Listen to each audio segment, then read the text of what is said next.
Hello and welcome to জিজি পাঠশালা। Student দেখো, আজকে আমি তোমাদের সামনে শো করাচ্ছি বিদ্যাসাগর সায়েন্স অলিম্পিয়াড 2021 এর ভৌত বিজ্ঞানের যে সমস্ত প্রশ্নগুলো এসেছিল তারই একটা ডেসক্রিপটিভ ভিডিও আমি বানাচ্ছি। এই ভিডিও মূলত আমি লিখেছি পার্ট টু লেখার কারণ পার্ট ওয়ানে আমরা প্রশ্নগুলো করেছিলাম। পার্ট টুতে আমরা নতুন করে কিছু করব না। পার্ট ওয়ান করার সময় আমরা কিছু টেকনিক্যালি ভুল করেছিলাম, যেটা হচ্ছে প্রশ্নগুলো পড়ার সময় সেটা তোমাদের সামনে শো করিয়েছিলাম না। সেই জন্য এই ভিডিওটাতে আমরা যে সমস্ত প্রশ্নগুলো পড়ে উত্তরগুলো সলভ করছি, উত্তরগুলো তো করা থাকবেই, সেই ভিডিওটা আমি এর সাথে অ্যাটাচ করে দিচ্ছি, শুধু প্রশ্নগুলো এর সাথে অ্যাটাচ করে দিচ্ছি, তাহলে তোমার দেখতে সুবিধা হবে। সোজাসুজি স্ক্রিনে এবং বোর্ডের মাধ্যমে প্রশ্নটা দেখো। এবারে এখানে তোমরা সমস্ত প্রশ্নটা দেখতে পাবে, দেখো। করে আমাকে কমেন্ট করেছো, আমি দেখে বাধ্য হয়ে করছি। তো ফার্স্ট যে প্রশ্নটা আছে কি আছে দেখো, পড়ো অঙ্কটা কি বলছে। A 50-gram block of copper is kept at room temperature of 25 degree. Specific heat capacity of copper is 0.09 calorie per gram per degree Celsius. Which of the following statement is correct? আচ্ছা, এটাকে আমাকে করতে হবে। আমি কিভাবে এটা করব? আমার সবার প্রথম যে 50 গ্রামটা কি দিয়েছে, 50 গ্রাম ভরের একটি তামার আমার ব্লক আছে, তাহলে এটার মাস দিয়েছে, ভর দিয়েছে কত, 50 গ্রাম। আচ্ছা, এটার আমি ওয়েট যদি বের করি, তাহলে ওয়েট ইকুয়ালস টু কি আমি জানি যে মাস ইনটু জি, গ্র্যাভিটেশনাল ফোর্স। এবার মাস আমার 50 ইনটু জি আমার এভাবেই আছে, তাহলে আমি এটাকে ডাব্লিউ কেই ধরে নিলাম আপাতত 50 গ্রাম, কারণ এটা গ্রাম এটা গ্রাম, যেহেতু আমার গ্র্যাভিটেশনাল ফোর্সটাকে আমি অ্যাপ্লাই করছি না, তাহলে আমি এখানে ডাব্লিউ পেয়ে যাচ্ছি। এরপরে কি দিচ্ছে, আপেক্ষিক তাপ অর্থাৎ টেম্পারেচার টি। এই টিটাকে আমার যেটা দেওয়া হয়েছে সেটা কত, 25 ডিগ্রি সেন্টিগ্রেড। এবং আমাকে যেটা জানতে চাইছে, তাহলে এই ক্ষেত্রে আমি কিউটাকে বের করতে পারবো। কিউ মানে কি, তাপ পরিবর্তন, যেটা আমার পরিবর্তন হয়, তাপ পরিবর্তনটা হচ্ছে আমার কিউ, ধরতে পারলে। তাহলে আমার মাস দেওয়া ছিল, আমি সেখান থেকে ওয়েট বের করলাম, টেম্পারেচার দেওয়া হয়েছে, আমাকে কিউটাকে বের করতে হবে। এবার কিউ মানে কি, তাপ পরিবর্তন, মানে আমি কি লিখলাম, তাপ গ্রহণ বা বর্জন, এই জিনিসটা। এইবারে এই যে কিউ ইকুয়ালস টু আমরা জানি, কিউ ইকুয়ালস টু কি, কিউ সমান সমান হচ্ছে M into S into delta T. এবার এই ডেল্টা টি মানে কি, ডেল্টা টি মানে তাপ পরিবর্তন। এখানে তাপ পরিবর্তন মানে গ্রহণ বা বর্জন যেটা হচ্ছে, এখানে তাপ পরিবর্তন মানে, এখানে পরিবর্তন কথার অর্থ হচ্ছে হ্রাস বা বৃদ্ধি। তাহলে এখানে যে ডেটাগুলো আছে দেখো, এম আমি জানি কত, 50 গ্রাম, ইন্টু এস আমার দেওয়া আছে, আপেক্ষিক তাপ কত, 0.09 ক্যালোরি, ইন্টু এই টিটা, ডেল্টা টিটা, এখানে যে আমি টিটা রেখেছি এটাকে ডেল্টা টি ধরে নিলাম, এটা হচ্ছে 25 ডিগ্রি সেন্টিগ্রেড। তাহলে এটাকে আমি যদি আবার সলভ করি, সবার প্রথম 50-এর সাথে এটা যদি 9 গুণ করি, 9 5 45, দুটো দুটো শূন্য, 4.5 ইন্টু 25। এবার 25টা ক্যালোরি লেখো, কারণ তোমার আমার যে কোয়েশ্চেনটা আছে সেটা দেখো সিজিএস এ দেওয়া আছে, সিজিএস আছে। এবার এটাকে যদি আমি গুণ করি, 25 4 100, 5 5 125, তাহলে 1125, এইটা হচ্ছে আমার ক্যালোরি। তাহলে আমার এই ক্ষেত্রে যেটা আসছে, আমার কি আসছে, আমি কার মান বের করলাম, কিউ এর মান। এবার কিউ এর মান যদি বের করি, আমার এটা যদি আসে, আমাকে জানতে চাইছিল কি, আমাকে জানতে চাইছিল নিচের কোন বিবৃতিটা সঠিক। এখানে বলছে তামার ব্লকটিতে 112.5 ক্যালোরি তাপ আছে। 2 জানতে চাইছে, বি বলছে তামার ব্লকটি থেকে তাপ বেরিয়ে বাইরে পরিমণ্ডলে আছে।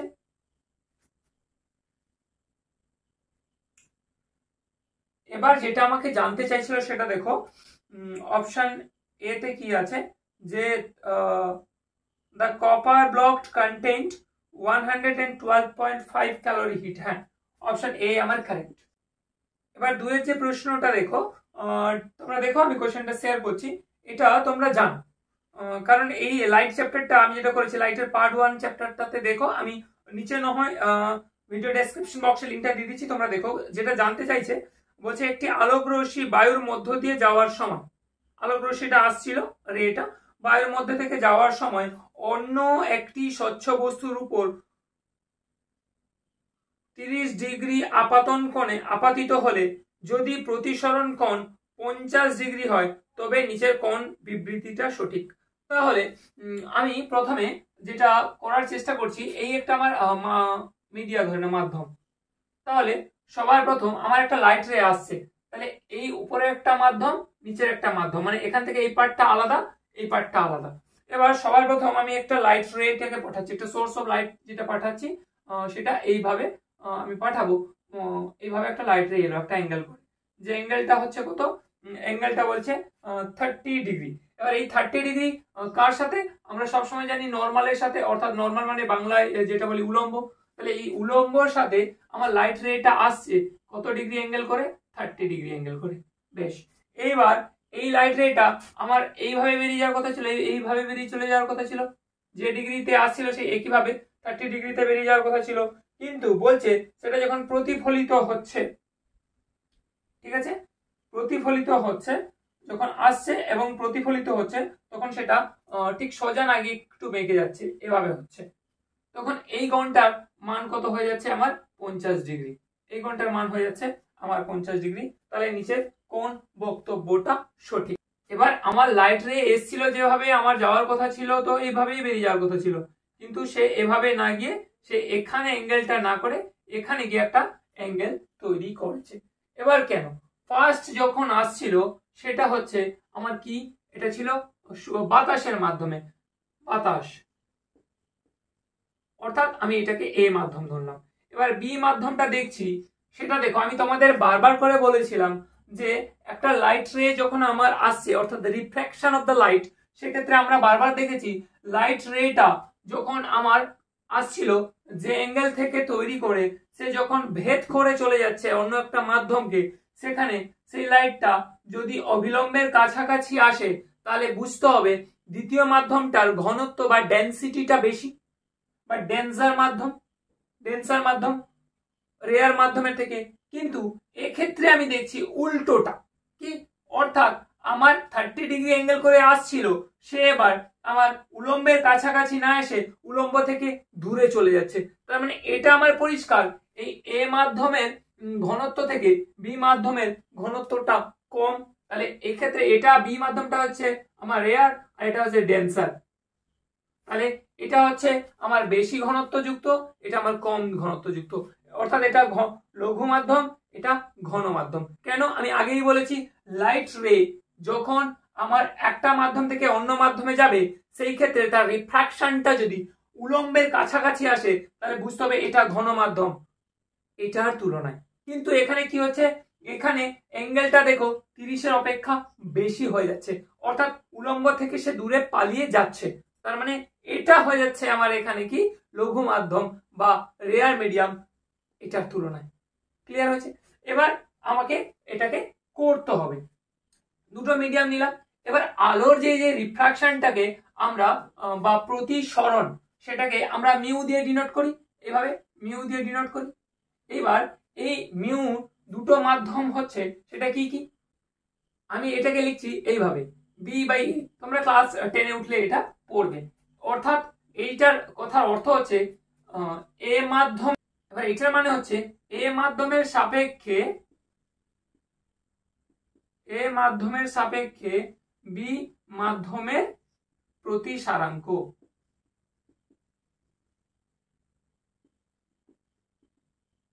বুঝতে পেরেছো? এই কথাটার মানে দাঁড়াচ্ছে এ মাধ্যমের সাপেক্ষে বি মাধ্যমের প্রতিসারাঙ্ক। এবার এইটাকে এই যে মিউ আমি এখানে করছি বি যে মিউ এ, এটা আমি যদি এইভাবে sine sine I by sine আর করি, মানে কি এই কোণটাকে আমি বলি আই, অর্থাৎ ইনসিডেন্ট অ্যাঙ্গেল বা আপাতন কোণ, এটা আমার রিফ্লেক্ট হচ্ছে বা রিফ্র্যাক্টেড অ্যাঙ্গেল বা আমার হচ্ছে আপাতন প্রতিফলন কোণ। তাহলে এটাকে আমি আই দিয়ে ডিনোট করি এবং এটাকে আমি স্মল আর দিয়ে ডিনোট করি। এবার এই যে sine cos cosec sec tan cot, এটা ক্লাস 10 এ গেলে পারবে, এখন সূত্রটা আপাতত ধরে নাও sine I by sine r. এবার এর ভ্যালুটা পুট করো, আমার সাইন আই ভ্যালু কত হচ্ছে আমার 30 ডিগ্রি, এই যে এখানে আছে, এবং সাইন আর এর ভ্যালু কত 50 ডিগ্রি। এবার দেখো বেসিক্যালি তুমি দেখতে পাচ্ছ উপরে যেটা আছে সাইন 30 থেকে সাইন 50টা বেশি। এবার আমরা ভগ্নাংশ কি জানি যে উপরে যদি ছোট হয় নিচে যদি বড় হয় এইটা সব সময় লেস দেন 1 হয়, অর্থাৎ 1 এর থেকে কম হয়। তুমি দেখে নেবে উপরে 5 যদি থাকে নিচে যদি 4 থাকে তাহলে 4 একে 4 এক তুমি পাচ্ছ, তারপরে আরো রিমাইন্ডার আছে, কিন্তু উপরে আমার আছে 4 নিচে আছে 5, 5 দিয়ে যখন ভাগ করবে তাহলে একে থেকে কম চলে আসে, অর্থাৎ পয়েন্টে চলে আসে, তার মানে এটা হচ্ছে আমার লেস দেন 1। এবার তুমি বলতে পারো যে স্যার আমি এটা কি করে বুঝবো যে সাইন 30 এর মান সাইন 50 এর মান তো আমি জানি না, এটা পুট করে তো আগে আমাকে বসাতে হবে, সেটা তোমার জানা দরকার নেই। দেখো আমি লাইটের চ্যাপ্টারে করিয়েছি, তুমি একটু ভালো করে দেখবে এই যে পয়েন্টটাকে এইটাকে বেশ করে আমি যদি একটা বৃত্ত আঁকার চেষ্টা করি, আমি যদি এইভাবে একটা বৃত্ত আঁকার চেষ্টা করি তাহলে দেখো এইখান থেকে এই যে অ্যাঙ্গেলটা, ঠিক আছে, এই এ মাধ্যম যেটা আমি দিলাম এ বি, এবং একইভাবে এইখান থেকে আমার এই যে জায়গাটা যদি আমি দিই সিডি, তাহলে দেখো এক্ষেত্রে আমার এই যে এবি বাই আমার যদি হয় সিডি, তাহলে এক্ষেত্রে আমি এইটা দেখতে পাচ্ছি 30, এখানে দেখতে পাচ্ছি আমার 50।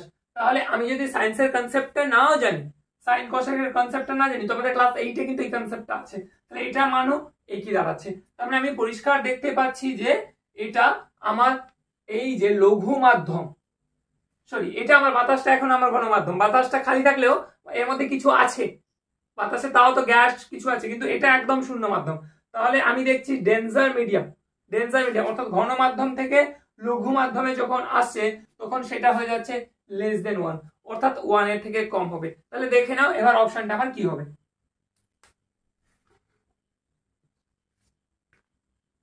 এখানে কি কি দিয়েছে, প্রথম দিয়েছে বায়ুর সাপেক্ষে অন্য স্বচ্ছ মাধ্যমটির প্রতিসারাঙ্কের মান একের চেয়ে বেশি। বায়ুর মাধ্যম সাপেক্ষে অন্য স্বচ্ছ মাধ্যমটা একের থেকে বেশি, না এটা একের থেকে বেশি না, এটা একের থেকে কম। তাহলে প্রথম অপশন আমার ভুল হয়ে গেল। দ্বিতীয় অপশন কি বলছে, বায়ুর সাপেক্ষে অন্য স্বচ্ছ মাধ্যমটির প্রতিসারাঙ্কের মান একের চেয়ে কম। এক্স্যাক্টলি আমার বি ইজ দ্য এখানে কারেক্ট অ্যান্সার, বি হয়ে যাবে আমার সঠিক অ্যান্সার, বিটাই কারেক্ট করবে যারা তারাই ঠিক। কিন্তু একটু ভালো করে দেখো এখানে ডিটা কি বলছে, অপশন ডিটাতে কি আছে দেখো, বলছে অন্য স্বচ্ছ মাধ্যমটিতে আলোক রশ্মির বেগ বায়ুর আলোর বেগের থেকে বেশি। আমি তোমাকে বারবার করে পড়িয়েছি, দেখো লাইটের যে ফ্রিকোয়েন্সিটা কখনো চেঞ্জ হয় না, তার স্পিড চেঞ্জ হতে পারে এবং তার রে যেটা সেটা চেঞ্জ হতে পারে। প্রপার্টিজ অফ দা লাইটে আমি পড়িয়েছি, নিচে ডেসক্রিপশন বক্সে আমি লিংকটা দিচ্ছি, ওই ভিডিওটা একবার দেখে নেবে। এখানে অপশন ডি যেটা আবার বলছি অন্য স্বচ্ছ মাধ্যমটিতে, অর্থাৎ এইটাতে অন্য স্বচ্ছ মাধ্যমটিতে আলোক রশ্মির বেগ বায়ুর আলোর বেগের থেকে বেশি।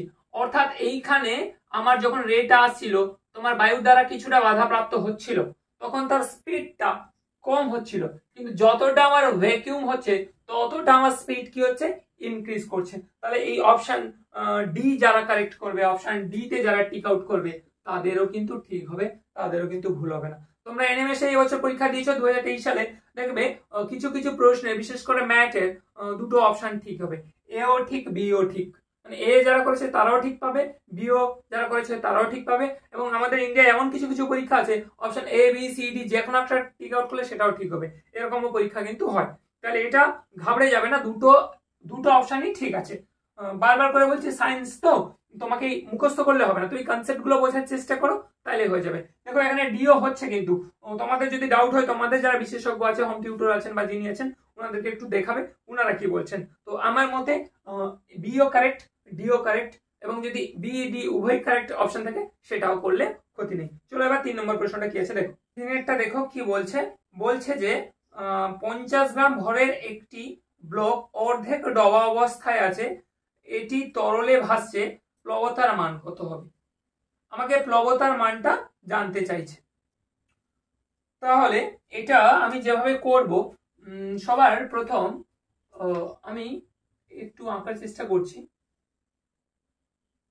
এরকম একটা আমার কন্টেনার আছে,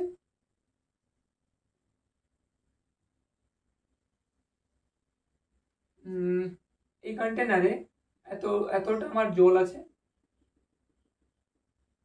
এবার বলছে 50 গ্রামের একটি জল অর্ধ ডোবা অবস্থায় তোমার ভাসছে। তাহলে এই একটা আমার ব্লক আছে যেটা জলে আমার কি এতটা তো আমার ডুবে গেছে আর অর্ধেকটা ভাসছে। তাহলে এই ক্ষেত্রে প্লবতার মান কত হবে? দেখো আমাকে প্লবতা আমাকে যদি জানতে হয় তাহলে আমাকে আর্কিমিডিস এর সূত্রটা জানতে হবে, এবং আর্কিমিডিস এর 3টে সূত্র আমাকে খুব কেয়ারফুলি ভাবে জানতে হবে।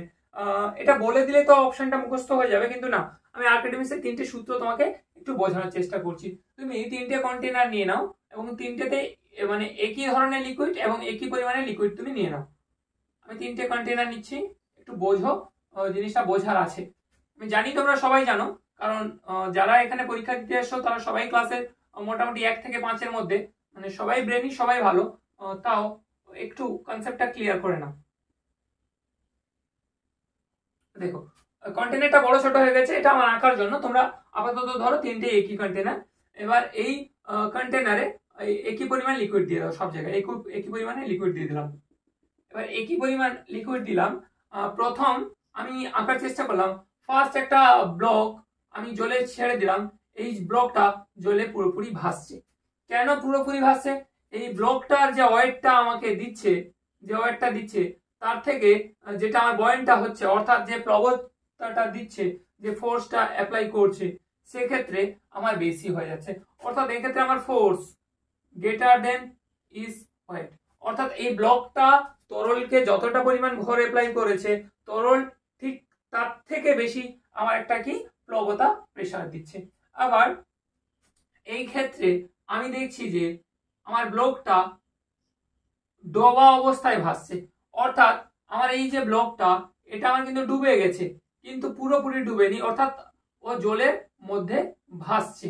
তাহলে এই ক্ষেত্রে আমার যে ওয়েটটা সে দিচ্ছে, এই ওয়েটটা এবং এখানে যে ফোর্সটা অ্যাপ্লাই করছে, দুটো সমান হয়ে গেছে। তাহলে এখানে আমার ফোর্স ইকুয়ালস টু ওয়েট হয়ে গেছে। আবার এই ক্ষেত্রে আমি দেখছি এই ব্লকটা সম্পূর্ণ মাটিতে ডুবে গেছে। ব্লকটা কি হচ্ছে? সম্পূর্ণ জলে ডুবে গেছে। তাহলে এই ক্ষেত্রে আমার যে ওয়েটটা দিয়েছিল সেটা ফোর্সের তুলনায় বহুগুণ বেশি। তাহলে এখানে আমার ফোর্সটা লেস দেন কি হয়ে যাচ্ছে? ওয়েট।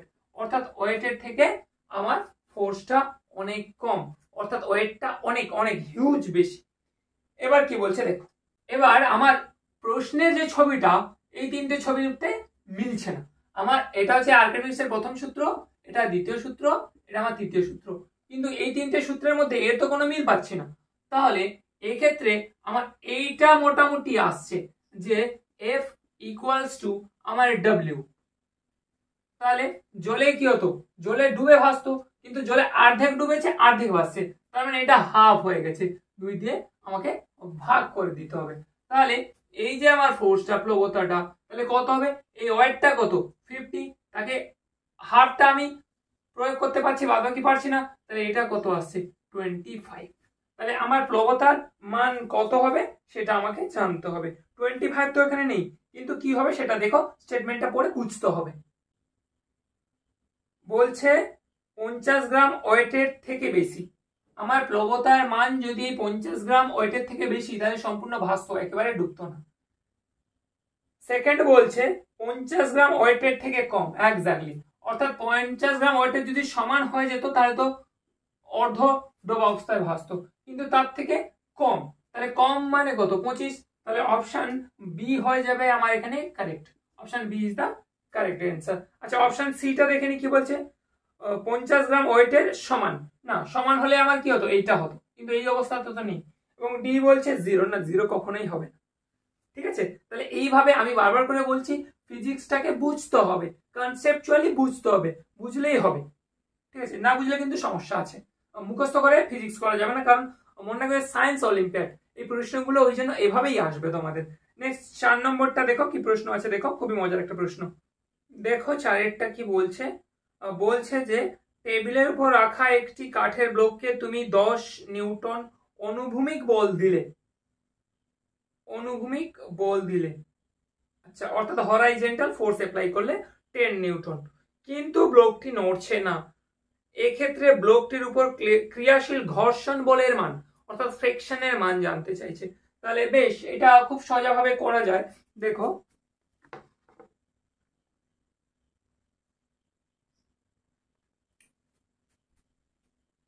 তুমি এরকম একটা টেবিল আঁকার চেষ্টা করো, আমি মোটামুটি আঁকার চেষ্টা করলাম, টেবিলই ধরে নাও, এটাকে টেবিল বললাম। এবার এর উপর একটা আমার কাঠের ব্লক আছে,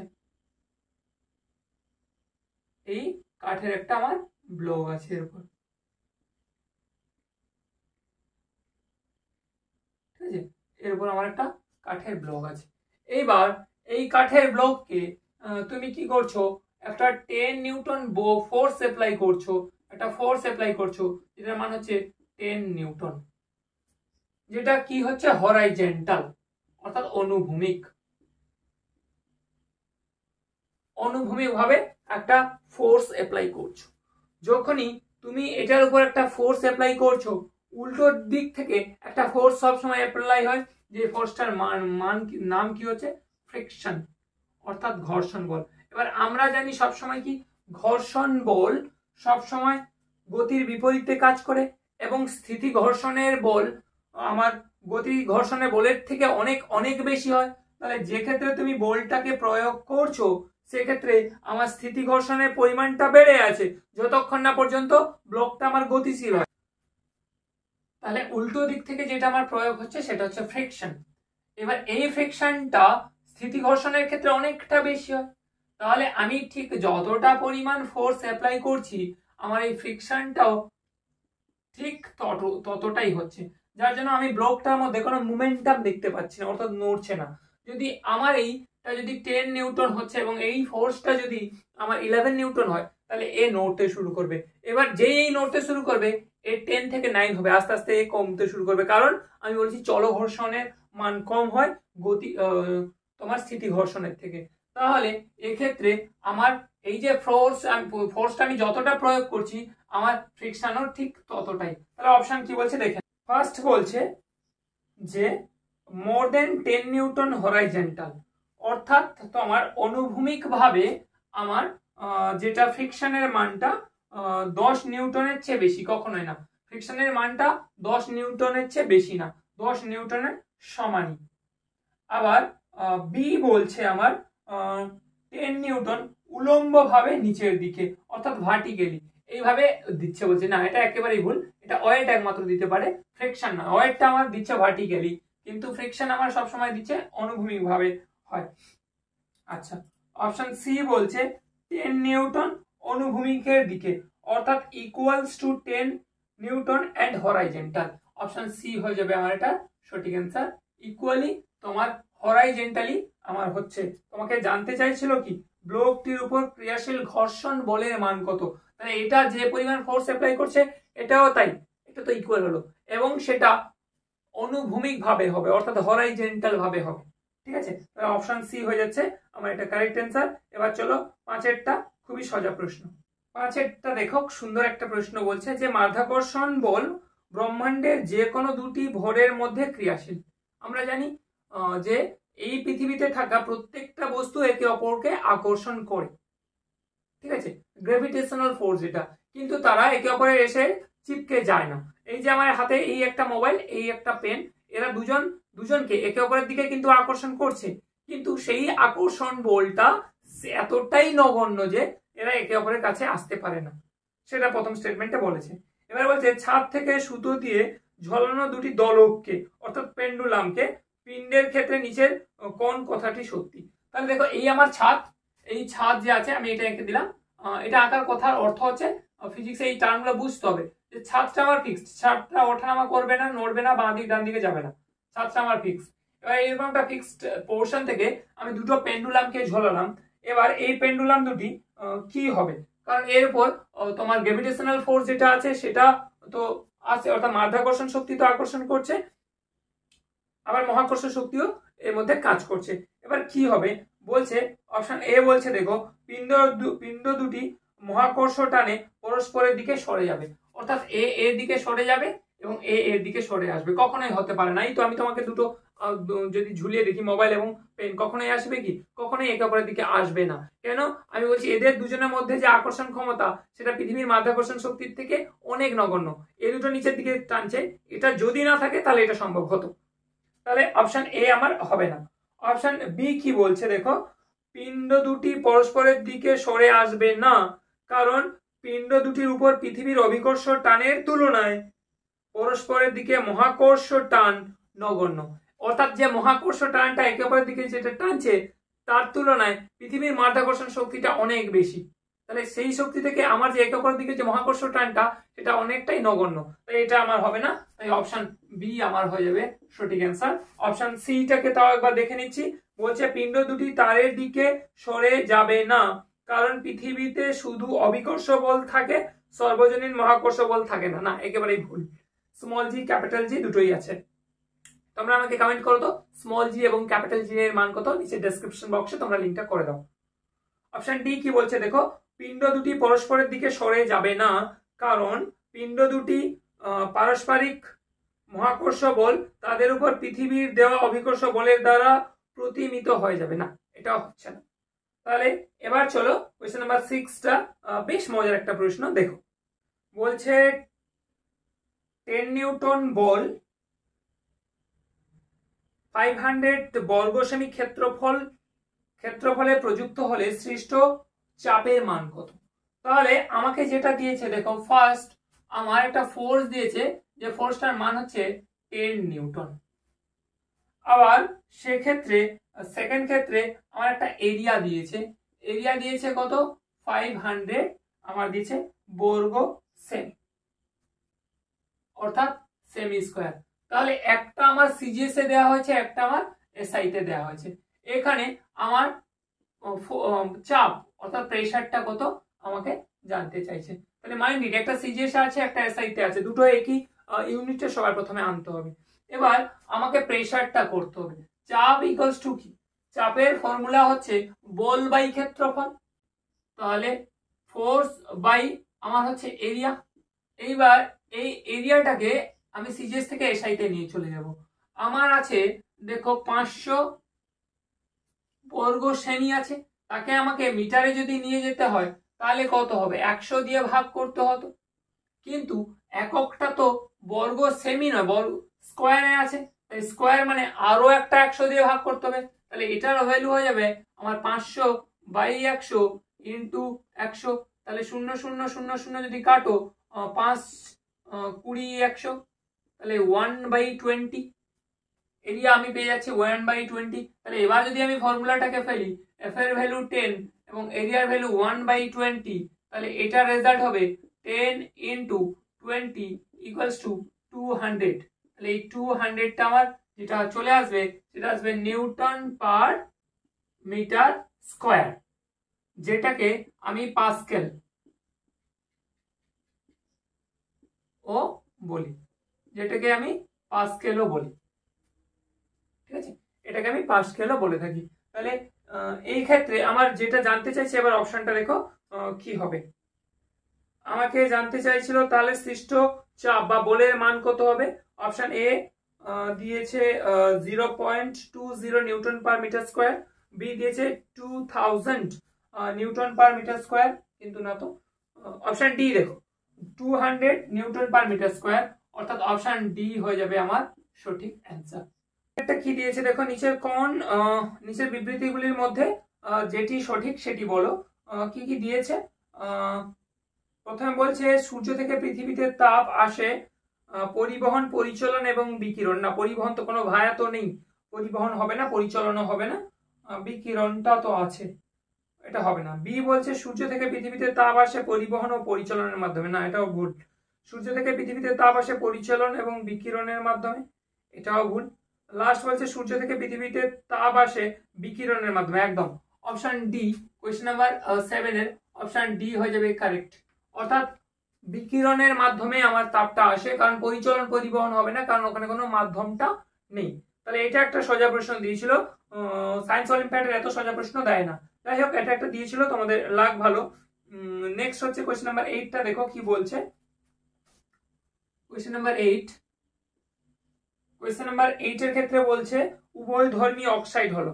তোমাকে উভয় ধর্মী অক্সাইড নিচে যেগুলো দেওয়া আছে সেটার মধ্যে কোনটা।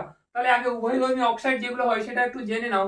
সেটা ফার্স্ট হচ্ছে একটা জিঙ্ক অক্সাইড আর অ্যালুমিনিয়াম অক্সাইড।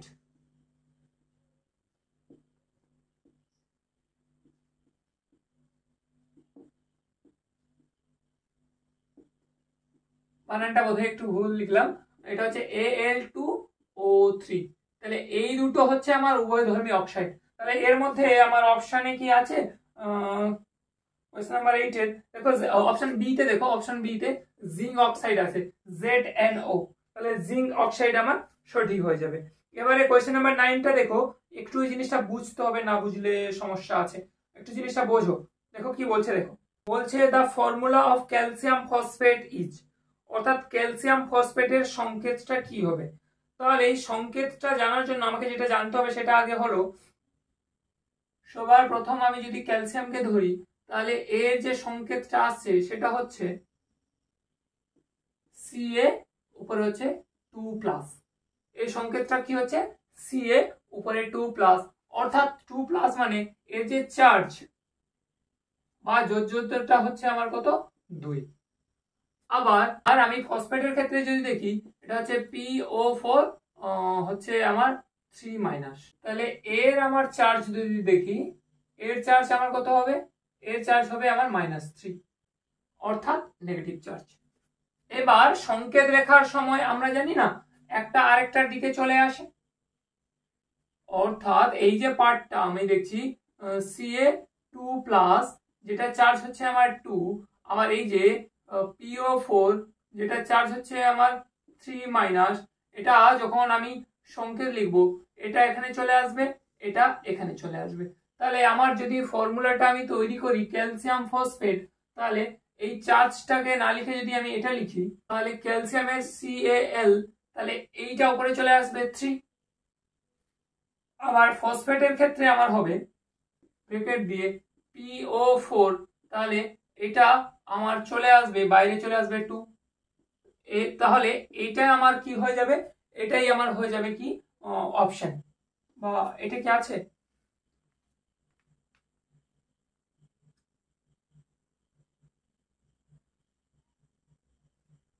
ক্যালসিয়াম Cal,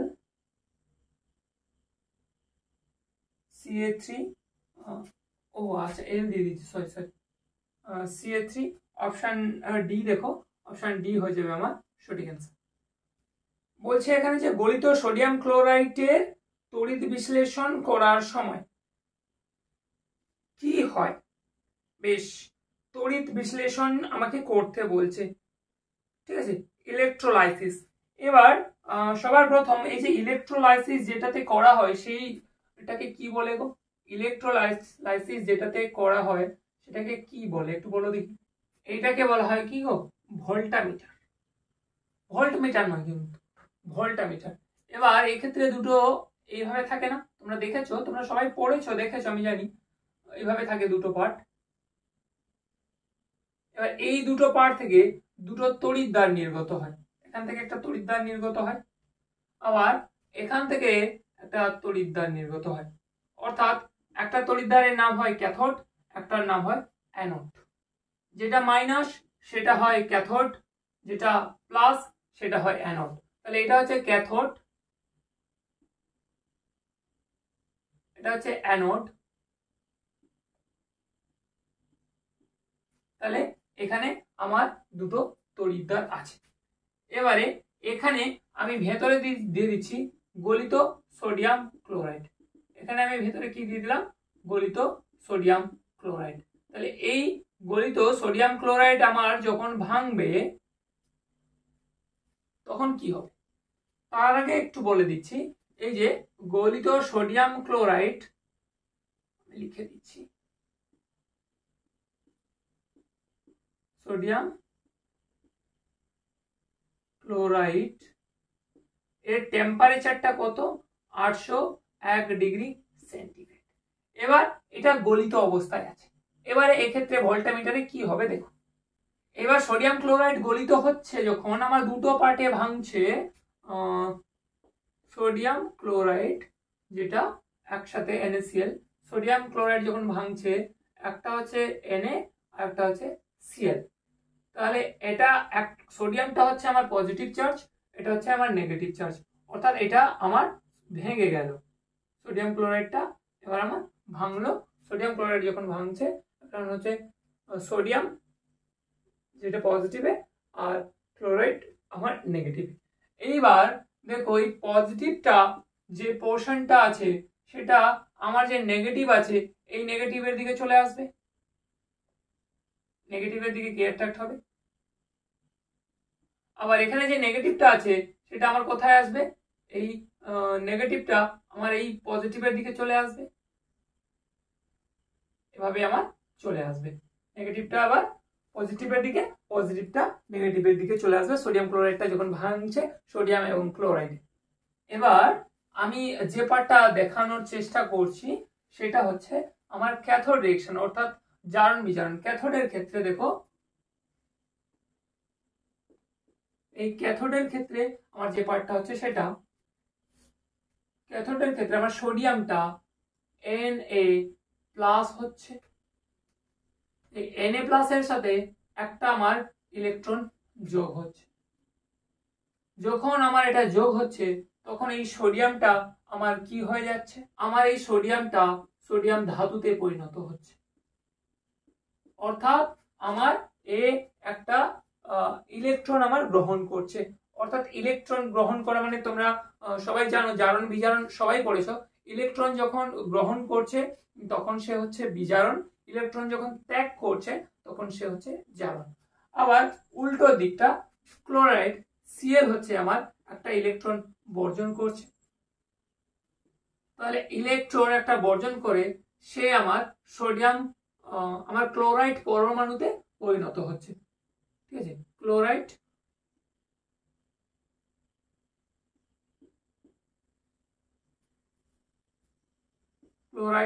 পরমাণুতে পরিণত হচ্ছে। আবার দুটো আমার ক্লোরাইড, এই দুটো আমার যখন যোগ হচ্ছে তখন আমার ক্লোরাইড গ্যাস নির্গত হচ্ছে। তাহলে এই তিনটে পার্ট আমি দেখতে পাচ্ছি যখন আমার এটা ভাঙছে, সোডিয়াম ক্লোরাইডটা যখন ভাঙছে। তাহলে এই যদি আমার ঘটনা হয় তাহলে এবার অপশনটাকে টেস্ট করি। অপশনে কি বলছে একটু দেখো। অপশন যেটা বলছে ক্যাথোড ধনাত্মক ও এখানে বিজারণ ঘটছে, অর্থাৎ ক্যাথোড এই যে রেটা আমার ক্যাথোড রে ধনাত্মক না, কি করে ধনাত্মক, এ নেগেটিভ তো ছিল তাই এর দিকে পজিটিভ গুলো আছে এবং তাই এখানে বিজারণ ঘটছে না। বিজারণ কেন ঘটবে, এটা হবে না, অপশনটা ভুল হলো, প্রথম স্টেটমেন্টটাই ভুল। সেকেন্ড বি বলছে যে ক্যাথোড ঋণাত্মক, হ্যাঁ, এবং এখানে বিজারণ ঘটছে, হ্যাঁ একদম, কারণ এই ইলেকট্রনটা গ্রহণ করেছিল, এই নেগেটিভ ছিল এবং প্লাস ইলেকট্রনটা গ্রহণ করেছিল। তাহলে অপশন বি হয়ে যাচ্ছে আমার প্রশ্ন মতো ঠিক। তাহলে দেখো এইভাবে আমরা এই পার্টটাকে কমপ্লিট করলাম। পরের একটা ভিডিওতে দেখছি এর বায়োলজি পার্টটাকে যদি ডেসক্রিপটিভ বেসে করানো যায় তাহলে করাবো। তোমরা একটু কমেন্ট করো কেমন ছিল এইভাবে করানোটা, ক্লিয়ার কিনা বলো, কোথাও কোনো ডাউট হলে জানাও। পরের ভিডিওতে তোমাদের সাথে আবার মিট করছি। তোমরা ততক্ষণ ভালো থেকো, মন দিয়ে পড়াশোনা করো। টাটা, বাই, জয় হিন্দ, বন্দে মাতরম।